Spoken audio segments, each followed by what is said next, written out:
देवी भागवत महापुराण के इस पावन कथा में जो हमारे जीवन से संबंधित कथाएं हैं, जीने की कला सिखाती हैं हमारी ये सारी कथाएं। इसमें प्रवेश करने से पहले एक गहरे रहस्य को हम समझने की कोशिश करेंगे कि हमारे जीवन में, हमारी जिंदगी में कौन है जो निर्णय करता है कि हमारी किस्मत कैसी होगी। कौन है जो निर्णय करता है कि हमारा कल कैसा होगा। कौन है जो हमें बेहतर जीवन की तरफ लेकर जाता है और कौन है जो हमें मातम, संताप या दुख के दिनों के लिए लेकर जाता है। क्या वो कोई और है जो हमसे परे, कहीं दूर, हमसे जुदा कहीं और रहता है, और जब उसकी मर्जी चलती है तो हमारे जीवन में परिवर्तन होता है। जब वो चाहे तो हम खुश हो जाते हैं, जब वो चाहे तो हम दुखी हो जाते हैं। जब वो चाहे तो हम सफलता को प्राप्त करते हैं, जब वो चाहे तो हम विफलता को प्राप्त करते हैं। आखिर ये है कौन, कहाँ रहता है? पुराणों में एक बड़ी प्यारी कथा आती है। जिक्र है कि स्वर्ग में एक कल्प वृक्ष है। एक ऐसा वृक्ष जिसको कल्प वृक्ष कहते हैं। उस वृक्ष की खासियत यह है कि जो कोई भी उस वृक्ष के पास जाकर बैठता है, कथा यह कहती है कि एक बार एक इंसान जो स्वर्ग में प्रवेश करता है, स्वर्ग में जब जाता है तो काफी दूर चलते जाता है। चलते चलते थक जाता है वो, और थक जाने के बाद इच्छा उसकी होती है कि कहीं छांव में बैठूं, थोड़ा सुस्ता लूं, थोड़ा आराम कर लूं। तो एक बड़ा सा बट वृक्ष उसको दिखाई देता है। उस बट वृक्ष के नीचे जाकर वो बैठ जाता है। जब पथिक जाकर बैठता है तो थकान तो थी ही, गर्मी लग रही थी, तो उसने सोचा कि काश ठंडी ठंडी हवाएं बहने लगती तो मेरे तन बदन को बड़ी शीतलता मिलती, मन बड़ा शांत हो जाता। थोड़ी देर के बाद ठंडी ठंडी हवाएं चलने लगती है और इंसान बड़ा खुश होने लगता है। सोचता है जैसा मैंने सोचा वैसा ही होने लगा, ठंडी शीतल हवा चल रही है। फिर थोड़ी देर और बैठता है, सोचता है स्वर्ग में विचरण कर रहा हूं, मैंने तो सुना है कि स्वर्ग में जो हवाएं चलती हैं वो बड़ी खुशबूदार होती है, फूलों की खुशबू आती है हवाओं में। लेकिन यहां तो फूलों की खुशबू नहीं आ रही है, मैं भी जरा देखूं कि फूलों की खुशबू आती कैसे है। जैसे ही उसने ऐसा सोचा, थोड़ी देर के बाद फूलों की खुशबू आने लगी हवाओं में, और उस सुगंध के गंध से सराबोर हो गया वो। बैठे रहा, शरीर की थकान धीरे धीरे मिटने लगी। थोड़ी देर के बाद इच्छा हुई कि थक गया हूं, काफी देर से चल रहा था, भूख भी लग रही है, कितना अच्छा होता अच्छा खाना पकवान मिल जाता। सुना था जब धरती लोक पे था तो सुना था कि स्वर्ग में बड़े सुंदर सुंदर पकवान मिलते हैं। ये भी सुना था पृथ्वी लोक पे कभी 56 भोग तो खाए नहीं थे, लेकिन सुना है कि स्वर्ग में 56 भोग मिलते हैं। काश ऐसे भोजन मिल जाता तो थोड़ा स्वाद में चख लेता, भूख भी मेरी तृप्त हो जाती। जैसे ही उसने ऐसा सोचा, थोड़ी देर के बाद सुंदर सुंदर पकवान, सुंदर सुंदर खाने उसके सामने आकर सज जाते हैं। ढेर सारे खानों को देखता है, सोचने लगता है कि इतने सारे पकवान, इतनी सारी मिठाइयां, इतने सारे भोजन, आज तो मैंने जीवन, पूरी जिंदगी गुजर गई लेकिन आज तक मैंने कभी देखा नहीं। पहली बार ऐसे भोजन को देखता है तो सोचता है कि शुरुआत कहां से करूं। होता है ना कई बार, आप लोग भी जब माताएं घर में किसी उत्सव में सुंदर पकवान बनाती होंगी, खीर, पूड़ी और पुलाव और पता नहीं क्या क्या, तो कई बार ढेर सारे आइटम आने के बाद से हम सोचते हैं कि शुरुआत कहां से करें, मीठे से करें, नमकीन से करें, किससे करें। वैसे ही वो भी लगता है सोचने, लेकिन फिर भी उसने शुरुआत कर दी। बहुत बढ़िया, खूब जमकर, खूब छक कर उसने खाया और तृप्त हो गया। बोला आज तक इतने सुंदर पकवान का कभी आनंद नहीं लिया, आत्मा तृप्त मेरी हो गई। जब भर पेट भोजन कर लिया तो थोड़ी देर जब बैठा तो ऐसा लगा कि शरीर में सुस्ती सी आने लगी, जैसे थकान सी होती है ना भोजन करने के बाद, वैसे ही सुस्ती आने लगी। तो फिर सोचने लगा कि काश सुंदर सा बिस्तर मिल जाता, कोमल सा बिस्तर मिल जाता तो सो लेता थोड़ी देर, तो बड़ा आनंद आ जाता। फिर बैठता है, सोचने लगता है, तब तक वो देखता है कि थोड़ी ही देर के बाद पलक झपकते ही एक सुंदर शानदार नरम बिस्तर सामने चला आता है। उस बिस्तर पे सोता है और तुरंत से गहरी नींद आ जाती है। थोड़ी देर सोता है, थकान दूर हो जाती है, पूरी तृप्ति जब मिल जाती है, नींद स्वतः खुलती है, फिर से जग जाता है। जगने के बाद सोचने लगता है मैं कौन सी जगह पे हूं, ये कैसी जगह है। यहाँ पे तो मैंने सोचा कि हवाएं बहें तो हवा भी बहने लगती है, मैंने सोचा कि खुशबूदार हवा बहे तो खुशबूदार हवा बहती है, मैंने सोचा कि भोजन मिल जाए, भोजन भी मिल गया, बिस्तर की कल्पना की तो बिस्तर भी मिल गया, सोने की ख्वाहिश की तो सोना भी मिल गया। यानी मैं जो चाहता हूं वो हो रहा है। विचित्र जगह है ये, कौन सी जगह है। ऊपर नीचे देखने लगता है, देखता है वो बड़े से बट वृक्ष के नीचे बैठा हुआ है। बट वृक्ष के नीचे बैठा हुआ है तो दिमाग तो शांत है नहीं, दिमाग तो चलते रहता है। हमारा भी दिमाग चलता है ना, हमेशा कुछ ना कुछ विचार चलते रहते हैं। तो बैठे बैठे सोचता है कहीं कोई मायावी जगह पे तो मैं नहीं चलाया ना, कहीं कोई माया वगैरह तो यहाँ नहीं है, कोई जादू टोना तो यहाँ नहीं हो रहा है कि मैं जो चाह रहा हूं वो हो जा रहा है। जरूर कोई मायावी जगह है ये, और जरूर इस वृक्ष के ऊपर कोई मायावी रहता है, जरूर कोई, मुझे लग रहा है कोई जिन पिचास वगैरह तो नहीं रहता है। कहीं ऐसा ना हो कि वो जिन आकर मेरे सामने खड़ा हो जाए। जब ऐसा सोचता है तो थोड़ी देर में देखता है कि जिन लहराते हुए चला आता है उसके आसपास में। एक भूत पिचास लहरा रहा है उसके चारों तरफ उड़ते हुए। अब ये कांपने लगता है, कांपने लगता है और कांपते कांपते कहता है हे भगवान मैं कहां चला आया।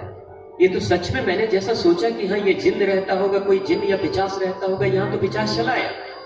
अब लगता है ये इतना बलशाली लग रहा है कि जिसने इतनी सारी आयोजन कर दिए, जिसने बिस्तर ला दिया, भोजन ला दिया, मेरे लिए अच्छी खुशबूदार हवा को बहा दिया, जरूर ये बहुत शक्तिशाली है, मैं इसे जीत नहीं पाऊंगा, लगता है ये कहीं मुझे मार डालेगा।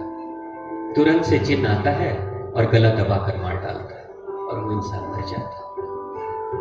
उसकी आत्मा जब मुक्त होती है तो भगवान के लोक में सामने, भगवान के सामने जब उसकी आत्मा खड़ी होती है तो पूछता है प्रभु मेरे साथ ये क्या हुआ।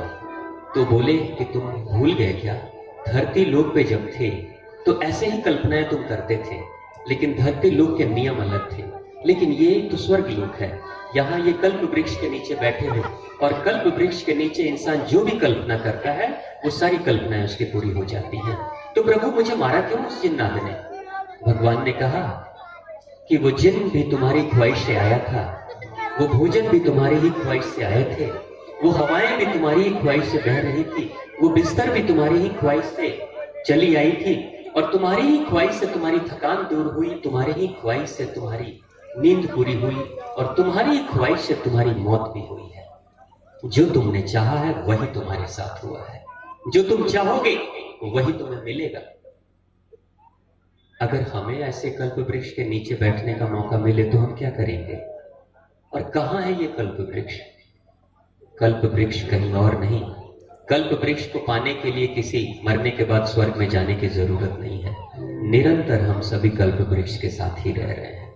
कल्प का मतलब क्या, कथाओं के माध्यम से, एक प्रसंग के रूप में, एक माध्यम से, जैसे बच्चों को हम लोग सिखाते हैं ना, अगर क ख ग घ सिखाना है तो क से कबूतर बोलते हैं, ए सिखाना है तो ए से एप्पल बोलते हैं, बी से बेबी बोलते हैं, सी से कैट बोलते हैं, डी से डॉग बोलते हैं। लेकिन जरा सोचिए कि क से कबूतर का क्या संबंध है, क से कबूतर का क्या लेना देना है, ए से एप्पल का क्या लेना देना है, कोई मतलब नहीं है। कहां एप्पल, कहां ए, कहां क, कहां कबूतर, कहां ग से गणेश, कहां गणेश भगवान, कहां ग अक्षर, उससे कोई लेना देना नहीं है। लेकिन फिर भी संबंध जुड़े रहते हैं ना। ये संबंध सिर्फ इसलिए जुड़े हैं कि एप्पल दिखाकर बच्चे को ए सिखा दो, कबूतर दिखा के बच्चे को कबूतर का क सिखा दो। बाद में धीरे धीरे जैसे बच्चा बढ़ने लगता है, कबूतर विदा हो जाता है, ए का एप्पल भी चला जाता है, बाद में सिर्फ ए ही बच जाता है, बाद में सिर्फ क ही बच जाता है।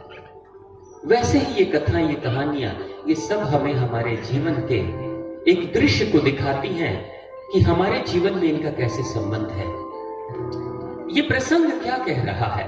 प्रसंग ये कह रहा है कि कल्प वृक्ष कौन है, कहां है। कल्प का अर्थ होता है काल, समय, उसको कल्प कहते हैं। जैसे कई कल्प गुजर गए, काफी समय गुजर गया, समय है कल्प। और समय ही एक ऐसा बड़ा सा वट वृक्ष है कि उस समय की छाह में इंसान जो भी सोचता है, जो भी कल्पना करता है, सब कुछ उसके जीवन में होने लगता है। आप जरा अपने अंदर अपने जीवन को झांक कर देखें। जब छोटे बच्चे थे आप सभी, तो आपने क्या सोचा था? क्लास 1 में फर्स्ट आ जाएंगे, पास हो जाएंगे तो बड़ा अच्छा हो जाएगा, दूसरी में चले जाएंगे बड़ा अच्छा हो जाएगा, तीसरी में चले जाएंगे तो भी अच्छा होगा, 10वीं कर लेंगे तो बड़ा अच्छा होगा। फिर 11वीं करने का सपना देखना शुरू कर दिया, फिर 12वीं भी किया, फिर ग्रेजुएशन भी किया, फिर पढ़ाई के बाद सोचा कि काश नौकरी लग जाती तो बड़ा अच्छा होता, फिर नौकरी भी लग गई। उसके बाद फिर सोचा काश अब शादी भी हो जाती तो बड़ा अच्छा हो जाता, फिर कहीं से एक कन्या मिल जाती है, शादी भी हो जाती है, कन्या को एक वर भी मिल जाता है, उसकी भी शादी हो जाती है। फिर यही सोचते हैं हमारे इस घरों में लड़ाइयां चलती रहती है, अगर खत्म हो जाती तो कितना अच्छा होता। तो फिर घर की कुछ दिनों के बाद लड़ाइयां भी खत्म हो जाती हैं, सब कुछ ठीक चलने लगता है। यानी इंसान जैसा जैसा सोचता वैसे वैसे होता है। लेकिन धीरे धीरे जब परिवार बढ़ने लगता है तो घर के लोग, पिता को अपने बेटे से कोई शिकायत होती है, कभी सास को बहू से शिकायत होती है, तो फिर धीरे धीरे हम जब झगड़े की कल्पना करने लगते हैं तो घर में झगड़े शुरू होने लगते हैं। जब घर में हम पूजा पाठ करना चाहते हैं तो कुछ दिनों के बाद सत्यनारायण भगवान की पूजा भी होने लगती है। हम चाहते हैं कि घर में लक्ष्मी जी का आगमन हो तो कुछ दिनों के बाद घर की आमदनी भी बढ़नी शुरू हो जाती है। यानी सब कुछ समय के साथ पूरा होने लगता है। यही है कल्प वृक्ष। और इसी कल्प वृक्ष के साये में हम सभी रह रहे हैं, निरंतर हम उसी के साये में रह रहे हैं। हम जो चाहते हैं, हम जो सोचते हैं वही होता है। तो कौन है हमारा मालिक? कौन है हमारा भाग्य विधाता? किसने हमारी किस्मत को लिखा है? कौन है जो हमारे कल को लिखता है? वो कोई और नहीं, वो हम हैं, हमारा मन ही है। हम ही हैं। और हमारे मन के अंदर हमारी शक्तियां, मन में इतनी शक्ति होती है, मन का संबंध इस पूरे ब्रह्मांड से जुड़ा हुआ है। सूरज, चांद, सितारे और सभी ग्रहों से हमारे मन की तरंगे जुड़ी हुई हैं, बेतार तरंगे जुड़ी हुई हैं। और जो भी इंसान ख्वाहिश करता है वो भी पूरा होने लगता है। कई बार माताओं ने देखा होगा कि कहीं सुनसान जगह पे जा रहे हैं, एकांत जगह पे अंधेरे में जा रहे हैं, अचानक माता ने सोचा अरे कहीं कोई भूत तो नहीं है। थोड़ी देर के बाद सच में झाड़ियों से लगता है जैसे कोई भूत आकर खड़ा हो गया, जबकि है कुछ नहीं। और वो माता जब घर पे आती है तो उसकी तबीयत खराब हो जाती है। क्यों? क्योंकि इसने कोई भूत देख लिया। लेकिन घर के पुरुष जाकर देखते हैं टॉर्च जलाकर, तो वो तो झाड़ी थी, एक झाड़ी का साया दिखा। लेकिन माँ ने सोचा कि भूत है, बस भूत सोचकर कि भूत है, मेरी तबीयत खराब होगी, बस सच में तबीयत खराब हो गई। यही है कल्प वृक्ष। हम सभी कल्प वृक्ष के साए में रह रहे हैं। जीवन, ये जिंदगी हमारे अनुसार से चल रही है। अगर हमने सोचा कि जिंदगी अच्छी होगी तो सच में जिंदगी अच्छी होने लगेगी। अगर हमने सोचा कि हमारे कोई मित्र हैं और वो हमें धोखा देंगे तो सच में कुछ दिनों के बाद वो मित्र हमें धोखा देगा ही देगा। अगर एक पति सोचता है कि मेरी पत्नी मुझसे झगड़ा करेगी तो सच में कुछ दिनों के बाद पत्नी झगड़ा करना शुरू कर देती है। और अगर पत्नी सोचती है कि पति कहीं हमें धोखा ना दे दे, किसी और पे उसकी दृष्टि न चली जाए, तो सच में पति की दृष्टि कुछ दिनों के बाद जानी शुरू हो जाती है। ये सब कुछ हमारी ही कल्पना के आधार पे चल रहा है। जैसा हम सोचेंगे। भगवान कौन है? भगवान वो है जो हमारी मनोकामना पूर्ण करते हैं। मन की कामना क्या है? मन की कामना, जब हम धोखे की कामना करेंगे तो धोखा मिलेगा, हम नौकरी की कामना करेंगे तो नौकरी मिलेगी, शिक्षा की कामना करेंगे शिक्षा मिलेगी, बीमारी की कामना करेंगे तो बीमारी मिलेगी, और मृत्यु की कामना करेंगे तो मृत्यु भी मिलेगी। सब कुछ यहीं से है। हम ही हैं अपने भाग्य विधाता, हम ही हैं अपने भगवान। और उस भगवान को हम चाहे मां आद्य भगवती कह लें, भगवान शिव शंभु कह लें, गणपति गणेश कह लें, सभी वही है। शिव सभी जगह है, सभी में है, सभी में मां भगवती है, मां आद्य शक्ति है। शक्ति, आपके चलने की शक्ति, बोलने की शक्ति, सुनने और समझने की शक्ति, अच्छे या बुरे कर्म को करने की शक्ति, ये सारी शक्ति मां भगवती की शक्ति है। शरीर जो प्राप्त है, कई बार आपने सोचा होगा क्या अर्थ है इस शिवलिंग का? आप जब शिवलिंग के में जाते होंगे, जब शिवलिंग के दर्शन आपने किया होगा, तो शिवलिंग की आकृति को देखिए। शिवलिंग एक सीधी सी आकृति, सीधी लंबी सी आकृति खड़ी हुई है। उस शिवलिंग की जो आकृति है वो एक प्रेरणा रूप में, एक उदाहरण के रूप में हमारे शरीर को व्यक्त कर रही है। शिव का वो शिवलिंग यानी शरीर, जैसे हमारे शरीर की लंबाई होती है, हमारे शरीर की चौड़ाई ऐसे नहीं होती, हमारे शरीर की लंबाई ऐसे होती है, वही शिव है, वही शिव यानी शरीर है। और शक्ति कहां है? शिव के साथ हमेशा मां भगवती शक्ति के रूप में रहती है, शक्ति स्वरूपा रहती है। हमारे शरीर के अंदर जो शक्ति है वही मां आद्य शक्ति, मां भगवती की शक्ति है। तो हम निरंतर शिव हम ही हैं, हम ही हैं आद्य शक्ति, हम ही सारी चीज है। लेकिन जिस दिन हमने ये सोचना शुरू कर दिया कि अब मुझे अपने मन के बारे में सोचने की जरूरत है कि क्या मैं सोचूं। हमारे पुराणों में ऋषि जनों ने कहा है कि बोलने से पहले सोचो, ऐसा हमारे पूर्वज भी कहते हैं, बोलने से पहले सोचो। लेकिन आज के इस युग में बोलने से पहले सोचने से भी ज्यादा जरूरी है कि सोचने से पहले भी सोचो कि क्या सोचना है। कुछ भी मत सोच लो, नहीं तो कल्प वृक्ष के साए में रह रहे हैं वही होना शुरू हो जाएगा। आज भारत में एक बहुत बड़ी बीमारी बहुत तेजी से फैल रही है। बड़े शहरों में यह बीमारी बहुत तेजी से फैल रही है, जिसको डिप्रेशन कहते हैं, मानसिक अवसाद कहते हैं। डिप्रेशन का मरीज, डिप्रेशन कोई बीमारी नहीं है, लेकिन डिप्रेशन का मरीज बैठ के यही सोचते रहता है कि अब तो मैं बीमार हो जाऊंगा, अब तो मेरी जिंदगी खराब हो जाएगी, अब तो मेरी नौकरी चली जाएगी, अब तो मैं मेरे मान प्रतिष्ठा खत्म हो जाएगा। सच में कुछ दिनों के बाद वो इतने अवसाद में डूबता है कि वो मानसिक रूप से बीमार हो जाता है। और बहुत सारे डिप्रेशन के मरीजों को देखा गया है, अंत में वो ये सोचते मेरी जिंदगी खत्म हो गई, मेरी जीवन लीला खत्म हो गई। और कुछ दिनों के बाद पाया जाता है कि घर में कोई नहीं रहता है, तो पंखे से लटक कर वो सुसाइड भी कर लेते, वो आत्महत्या भी कर लेते हैं। जब सोचना शुरू कर दिया कि मैं मर जाऊंगा तो सच में मर जाते हैं। ये जिंदगी, ये कथाओं के माध्यम से मां आद्य भगवती देवी भागवत महापुराण के माध्यम से यही कह रही है कि जिंदगी है, इसके कुछ नियम है, उस नियम को समझो। जिंदगी बहुमूल्य मिल तो गई है, लेकिन उन नियमों को जब आप समझोगे तभी आपकी जिंदगी ज्यादा बेहतर होगी। और उसके रहस्य को जैसे जैसे आप अपने जीवन में प्रयोग में उतारोगे तो वैसे वैसे जीवन धन्य हो जाएगा। बोलिए मातृ शक्ति मां भवानी की।